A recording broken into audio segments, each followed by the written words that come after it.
కంపెనీలో మీ పర్ఫార్మెన్స్ చాలా వర్స్ట్‌గా ఉందనుకోండి, కంపెనీ మిమ్మల్ని ఇమ్మీడియేట్‌గా ఫైర్ చేయదు.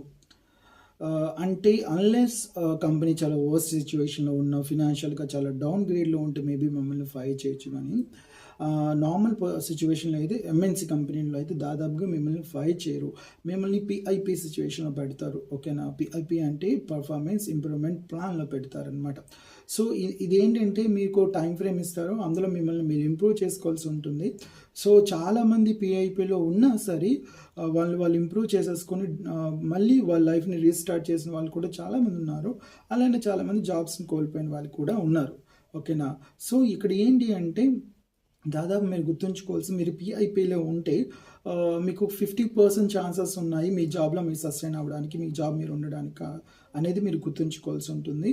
ఈ టైంని మీరు సరిగ్గా యుటిలైజ్ చేసుకుంటే డెఫినెట్‌లీ యూ విల్ సర్వైవ్ అనమాట. Thank you.